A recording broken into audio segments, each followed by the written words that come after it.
Pemirsa, Wali Kota Makassar Muhammad Ramdan Pomanto jadi satu-satunya wali kota di Indonesia yang telah mengoperasikan kendaraan listrik hasil karya anak lorong Kota Makassar.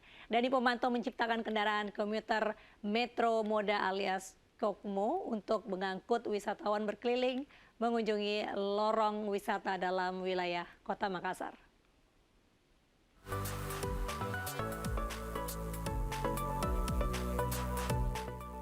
Kendaraan mobil listrik komuter Metro Moda atau COMO, karya dan desain Wali Kota Makassar, Muhammad Ramdan Pomanto, telah resmi dioperasikan sejak puncak perayaan HUT Kota Makassar beberapa waktu lalu.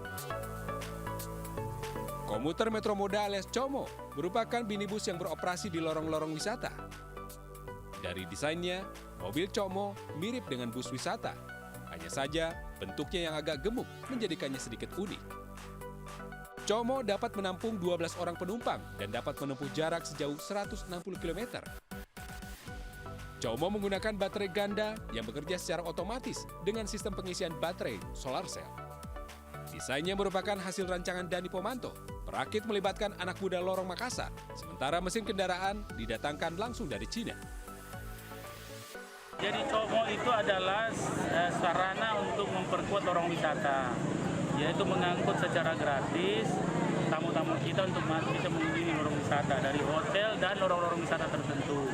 Itu secara loop itu secara berputar terus menerus. Dan di dalamnya ada fasilitas metaverse, ada fasilitas informasi dan senyaman mungkin. COMO digunakan untuk mengangkut wisatawan berkeliling mengunjungi lorong wisata dalam wilayah Kota Makassar. Penumpang COMO disuguhkan dengan kacamata virtual reality atau VR yang memperlihatkan metaverse dari lorong wisata yang akan dikunjungi. Penggunaan mobil listrik sejalan dengan amanah Peraturan Presiden Nomor 55 Tahun 2021 tentang percepatan program kendaraan bermotor listrik berbasis baterai untuk transportasi jalan. Dari Makassar, Sulawesi Selatan, Yoel Yoswin, iNews melaporkan.